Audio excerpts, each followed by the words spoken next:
안녕하세요. 놀라운 논란의 미스터 논란입니다. 손흥민 선수가 뛰는 토트넘 소식 전해드립니다. 손흥민 선수의 골과 함께 토트넘이 리버풀을 무찌르면서 2대1 승리를 거둬 화제가 되고 있습니다. 그 과정이 굉장히 험난했는데 외신들 그리고 해외 반응은 어떤지 한번 살펴보도록 하겠습니다. 바로 들어가 보시죠.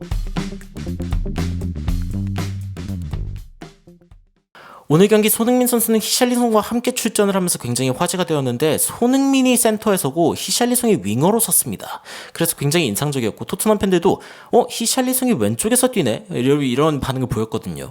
BBC 같은 경우에도 히샬리송이 중간에서 뛰는 줄 알았다가 막상 경기가 시작하니까 손흥민 선수가 중간에서 뛰는 걸 보고 토트넘에서 굉장히 특이한 선택을 내렸다라고 이야기를 했습니다. 그런데 결과적으로 이 선택은 굉장히 옳은 것이었습니다. 자, 일단 경기 내용을 좀 살펴보면 리버풀을 상대로 굉장히 적극적인 모습을 보여준 토트넘 선수들을 볼 수 있죠. 그래서 경기가 시작되자마자 BBC는 이 두 팀이 지금 무패 행진에 달리고 있는데 분명히 크래커 둘 중 한 팀은 깨진다 이런 얘기를 했죠. 그런데 자, 리버풀이 굉장히 압박을 강하게 보여주면서 BBC에서는 리버풀이 굉장히 강한 압박을 보여주면서 토트넘을 한번 시험해보고 있다라고 이야기를 했습니다. 그런데 토트넘은 이 시험을 너무도 쉽게 통과했죠. 게다가 굉장히 공격적인 모습을 보이면서 공격 시작하자마자 골을 넣을 뻔하기도 했었는데 히샬리송이 이제 윙으로 뛰면서 손흥민 선수한테 패스를 주려고 하는 이런 장면들이 지속적으로 나왔습니다. 이 장면 같은 경우에는 이제 반대쪽에 있는 클루셉스키가 이 공을 받을 수 있던 상황이었는데 그런데 클루셉스키가 약간 느리죠. 그래서 이 공을 마무리하지 못하면서 이 공이 흘러버리는 그런 상황이 발생했습니다. 안제 포스테코글루 감독이 두 머리를 감싸주었고 그리고 리버풀도 만만치 않았습니다. 12분에 리버풀 역시 굉장히 강한 공격을 보여줬는데 비카리오가 이 공을 막아내면서 토트넘의 뒷문을 제대로 잠그는 모습을 보여줬죠. 그래서 오늘도 비카리오다라고 이제 이야기할 수 있는 부분이었고 BBC에서는 이렇게 이야기했습니다. 토트넘이 리버풀의 압박을 두려워하지 않는다. 리버풀이 얼마나 압박하건 간에 토트넘이 굉장히 잘 풀어나가는 모습을 보여주고 있다라고 이제 이야기를 하고 있죠. 특히 살라 선수는 우도기가 완전히 막아버리면서 완전히 틀어막아버리는 모습을 보여줬고 리버풀도 확실하게 토트넘을 공략하는 모습을 잘 보여주지 못하는 그런 전반전이었습니다. 토트넘이든 리버풀이든 굉장히 좀 경기 템포를 빠르게 가져가면서 BBC 같은 경우에는 진짜 숨도 못 쉬겠다. 진짜 160km로 달리는 것 같다라고 이제 이야기를 하면서 굉장히 경기 템포가 빠르다는 것을 강조했습니다. 이 양 팀의 굉장히 강한 압박에서 나왔습니다. 자, 어떤 일이 터지냐면은 커티스 존스죠. 이 커티스 존스가 비수마의 발목을 밟아버리는 사건이 터지죠. 그래서 VAR을 봤더니 이거는 심각한 파울이다. 그러니까 상대방에게 굉장히 큰 상해를 입힐 수 있는 파울이다라고 해서 곧바로 다이렉트 레드카드가 터지게 됩니다. 진짜 이거는 리버풀 입장에서는 제대로 된 악재죠. 특히 이 커티스 존스 같은 경우에는 리버풀의 플레이메이커라고 할 수 있는 선수이기 때문에 약간 리버풀의 메디슨 같다라는 평가를 요즘에 받고 있는 거죠. 그런데 이 선수가 빠지게 되면서 리버풀은 공경에 처하게 되는 겁니다. 옐로 카드인 줄 알았는데 VAR을 봤더니 레드 카드였다. 라고 이제 BBC에서도 이야기를 하면서 리버풀이 지금 이번 시즌 벌써 세 번째 레드 카드를 가져왔다라고 이제 이야기를 했습니다. 그런데 리버풀이 지난 두 번의 레드카드를 가져갔을 때 두 번 다 승리를 했거든요. 그래서 이 포스테코글루 감독이 손흥민 선수한테 뭔가 이야기하는 장면이 나오는데 저는 그런 생각을 합니다. 그래도 몰아쳐야 한다라는 이야기를 했을 거라고 저는 생각을 하거든요. 그래서 이런 상황 가운데에서 토트넘이 공격을 시도하죠. 이 공이 메디슨에게로 흐르고 메디슨이 이제 측면 쪽에 있는 히샬리송을 봅니다. 메디슨이 히샬리송한테 준 이 공이 사실은 손흥민한테 갔으면 좋았을 텐데 이거를 날려버립니다. 그래서 32분에는 한 찬스를 날려버리고 BBC 같은 경우에는 ballooning away 풍선처럼 날아가 버렸다 이렇게 이야기를 했죠. 토트넘이 이 기회를 놓치고 나서 리버풀 같은 경우에도 토트넘의 골망을 한번 흔드는데 진짜 다행히도 이게 옵사이드라는 판정을 받았습니다. 제가 이거 두 눈으로 봤을 때 저는 솔직히 옵사이드가 아닌 줄 알았거든요. 그래서 깜짝 놀랐는데 다행히 disallowed, 허락되지 않은 골이라고 이제 이야기를 했고 그런데 이렇게 주고받던 양 팀이 결국에는 이 손흥민으로 인하여 균형이 깨집니다. 진짜 손흥민 선수가 이 골을 넣었을 때 제가 진짜 완전 소리를 질렀는데 메디슨이 여기서 굉장히 좋은 볼을 넣어줍니다. 히샬리송이 뛰어들어가는 거를 보면서 옵사이드가 아닌 상태에서 이제 굉장히 좋은 볼을 넣어주는데 히샬리송이 이 공을 잡아서 중간에 있는 손흥민 선수한테 줍니다.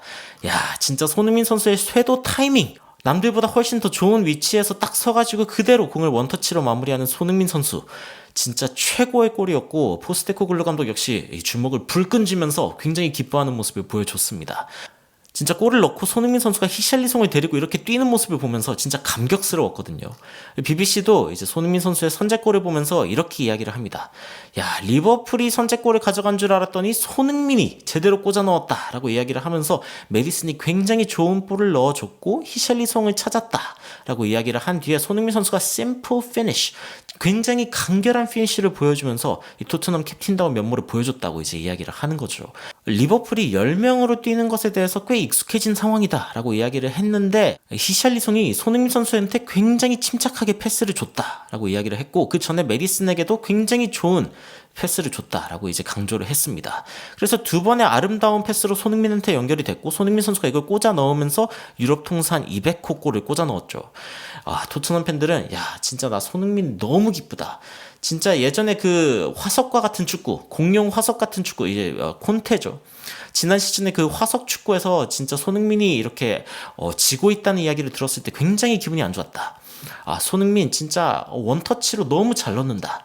이런 이야기가 나오고 있고 히샬리 메디손 히샬리 메디손이죠. 아, 진짜 최고의 조합이었고 그리고 메디손, 히샬리손 그리고 소니, 야, 이 3손이 꽂아 넣었습니다. 그래서 여기까지는 축제 분위기였는데 야, 진짜 토트넘이 이대로 몰아치면 이기겠다라는 생각을 했거든요. 그런데 웬걸 이 전반전이 끝나기 전에 코디 각포가 한 골 꽂아 넣습니다.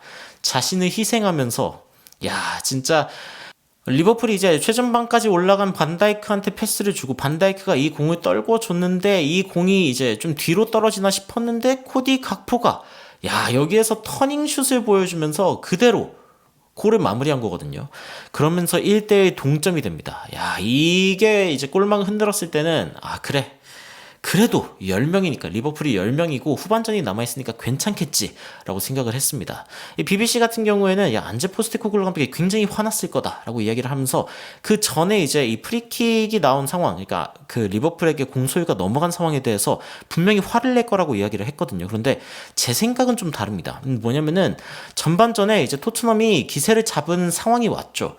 리버풀이 한 명 퇴장당한 상황이기 때문에 토트넘 입장에서는 굉장히 몰아칠 수 있는 기회였습니다. 그런데 이 기회를 제대로 살리지 못하면서 상대에게 여지를 줬다.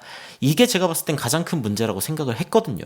그리고 이제 리버풀 같은 경우에는 본머스를 상대로 먼저 이제 선제골을 먹히고 그 다음에 동점골을 넣고 뭐 이렇게 하다가 뭐 레드카드를 받았는데도 불구하고 또 추가골을 넣은 이런 경험도 있고 그리고 이제 뉴캐슬을 상대로 더 극적인 경험이 있는데 선제골을 실점한 다음에 반다이크가 퇴장. 그런데 81분, 90분에 이제 골을 넣은 경험도 있기 때문에 이거 너무 흥분했네.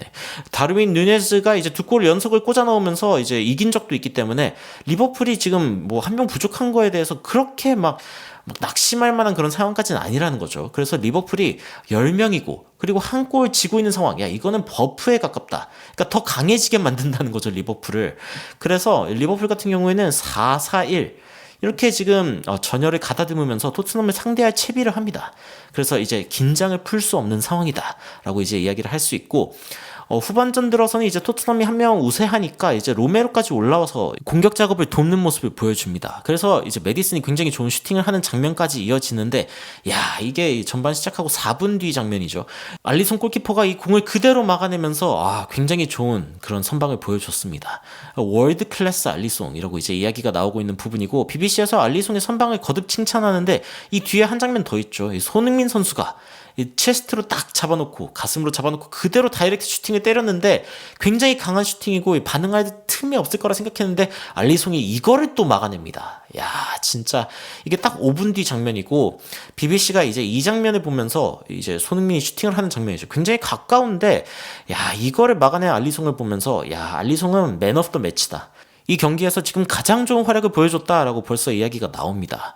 그런데 손흥민 진짜 잘했고 알리송 진짜 잘 막았다라고 이야기를 아무리 해도 사실은 뭔가 좀 마법이 필요하다. 이기려면은 진짜 저거를 뚫을 수 있는 그런 모습을 보여줘야 된다. 다시 한번 리버풀의 골망을 흔든 게 바로 손흥민이었는데, 야, 안타깝게도 옵사이드였습니다. 다시 한번 측면으로 전개가 되고 히샬리송이 손흥민한테 연결하는 이 히샬리 메디손의 이 조합을 다시 한번 쓰려고 한 건데, 야, 이게 옵사이드. 히샬리송이 옵사이드였던 거죠. 그래가지고 굉장히 아쉬운 장면이었다라고 할 수 있고, 토트넘이 지속적으로 좀 리버풀을 이제 끝내기 위한 패스를 찾고 있다라고 이제 BBC에서 이야기를 했습니다. 그만큼 토트넘이 좀 지배적인 상황이었고, 리버풀의 어떤 빈틈도 좀 보이는 상황이었죠. 중립적인 축구 팬들 같은 경우에는 야, 토트넘이 이겼으면 좋겠다. 리버풀 팬들 진짜 너무 자만이 심하다. 뭐 이런 이야기가 나오고, 마지막 30분 동안 토트넘이 공격적으로 나올수록 또 리버풀도 이제 공격적으로 나올 수 있기 때문에 야, 이거 굉장히 재밌는 축구가 될 것 같다라고 이제 중립 팬들도 이야기를 하는 상황이었는데, 야, 그런데 상상도 못한 상황이 터졌습니다. 일단 첫 번째, 손흥민 선수가 이게 심한 부상이 아닐 것 같기는 하지만 이제 약간 그 몸 상태가 안 좋다라는 게 감지가 되면서 교체가 되죠. 솔로몬이랑 교체가 되는데, 제가 이 장면을 봤는데 손흥민 선수가 이 교체당하기 직전에 수비를 하는 장면이 있거든요. 그런데 거기에서 한쪽 다리에 강하게 힘이 쏠리는 상황이 오고, 이렇게 손흥민 선수가 그때 딱 불편함을 느끼는 장면이 나옵니다. 그러면서 손흥민 선수가 이제 급격히 느려지는 장면이 나오는데, 아니나 다를까 손흥민 선수가 몇 분 뒤에 바로 이제 교체가 되는 모습이 보였습니다. 그래서 이 교체를 두고 이 BBC에서도 야, 토트넘 팬들이 그렇게 보기 좋아하는 교체가 아닐 것 같다라고 이야기를 합니다.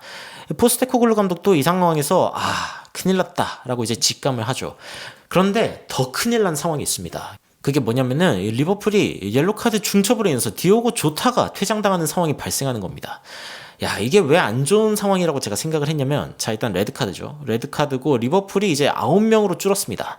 자, 10명이랑 9명은 굉장히 다릅니다. 뭐가 다르냐면은 리버풀이 지금 10명이면은 이길 수 있겠다라고 생각을 해가지고 공격적인 모습을 보일 수가 있는데, 9명이면은 그러기가 굉장히 힘들죠. 그러니까 와, 큰일 났다. 상대방 눌러 앉겠다. 이런 생각이 들죠. 그래서 야, 손흥민이 없는 게 너무 지금 싫다. 이런 이야기가 슬슬 나오기 시작합니다. 그리고 리버풀이 실제로 이 선수들을 다 뺍니다. 공격진을 다 빼죠. 그러면서 이제 굉장히 수비적인, 그리고 이제 역습을 어떻게 뭐 세트피스를 한다면은 좀 세트피스를 노려볼 수 있는 그런 상황을 좀 만들어내려고 노력을 합니다. 그리고 이제 토트넘이 굉장히 지배적인 상황이지만 답답한 상황이 쭉 이어지죠. 그래서 토트넘 팬들이 야, 진짜 큰일 났다 싶은 반응이 이어지면서 야, 설마 이걸 토트넘 해버리지 않겠지? 스펄지라는 단어가 다시 나오기 시작하죠. 야, 그래가지고 토트넘은 인내가 필요하고 리버풀은 지금 조직력이 필요하다. 이런 이야기가 BBC에서도 나오기 시작합니다. 그리고 이제 토트넘은 마지막 교체를 하죠. 벤 데이비스, 스킵. 그리고 젊은 공격수인 이제 벨리스도 넣게 되는데, 야, 진짜 이 6분의 추가 시간이 이렇게 짧게 느껴질 수가 없었어요. 야, 제발 한 골만 넣어라. 이제 히샬리송 제발 한 골만 넣어줘. 이렇게 생각을 하고 있었고, 아마 포스테코글루 감독도 비슷하게 생각을 하고 있었을 텐데, 야, 결국 터졌습니다. 추가 시간에 페드로 포로의 이 크로스가 장면을 보여드릴게요. 자, 마티입에게 맞으면서 결국에 자책골로 마지막에 이 페드로 포로의 크로스가 마팁을 맞으면서 이게 들어가 버립니다. 야, 진짜 얼마나 이 간결한 크로스를 원했는데 드디어 이게 들어가면서 자책골로 연결이 돼버린 거죠. 그러면서 리버풀은 결국에는 쓰디쓴 패배를 맛봐야 됐고, 토트넘은 이제 2017년 이후 처음으로 리버풀에게 이겼습니다. 야, 진짜 엄청난 상황이 터진 거죠. 엄청난 상황이 터졌고, 지난 20년 축구를 보면서 최고의 시나리오였다. 이런 반응이 나오고, 와, 이게 진짜 최고로 만족스러운 순간이다 라는 말이 이제 토트넘 팬들에게서 나오기 시작합니다. 야, 손흥민 선수가 일단 6골을 이제 이번 시즌에 기록하면서 일단 그 득점 2위로 오르게 된 이번 경기. 손흥민 선수가 조금 더 머물렀더라면은 제가 봤을 때는 뭐 할랜드의 기록까지도 이제 넘볼 수 있었던 그런 경기였는데, 일찍 빠진 게 너무 아쉬웠죠. 손흥민 선수의 몸 상태가 괜찮기를 지금 간절히 바라고 있고, 토트넘이 지금 2위로 올랐습니다. 단독 2위로 오르면서 지금 맨시티를 추격할 수 있는 그런 상황이 됐습니다. 맨시티가 또 황희찬이 뛰고 있는 울버햄튼한테 일격을 맞았기 때문에 그대로 승점 18점에 머무르고 있죠. 그래서 프리미어리그 이 최상단에 굉장한 경쟁이 펼쳐지게 됐고, 리버풀도 그렇게 멀지 않습니다. 진짜 지금 굉장한 상황이 벌어지고 있고, 맨시티가 울버햄튼한테 졌고, 아스톤빌라가 6대1로 이겼고, 루턴이 에버튼한테 이겼고, 크리스탈 팰리스가 이제 맨유한테 이겼고, 별일 다 일어나고 있는데, 야, 진짜 클롭 감독은 진짜 머리를 감싸실 상황. 포스테코글루 감독은 진짜 안도의 한숨을 내쉴 상황, 그리고 마지막에 손흥민 선수가 진짜 로메로를 감싸안고 기뻐하는 모습을 봤는데 진짜 기뻐할 만한 상황이죠. 얼싸안고 기뻐할 만한 상황입니다. 야, 진짜 이번 경기에 대해서 외신이 어떤 평가를 할지 굉장히 궁금하고, 저도 사실 굉장히 분석적으로 전해드리고 싶은 이야기가 많은데, 오늘은 일단 이만 마치면서 전해지는 외신 소식 그리고 흥미로운 해외 반응들 전달드리도록 하겠습니다. 여러분들은 어떤 생각이 드셨는지 댓글로 남겨주시면 더 흥미로운 소식으로 찾아뵙도록 하겠습니다. 이상 놀라운 논란 미스터 논란이었습니다. 시청해주셔서 감사합니다.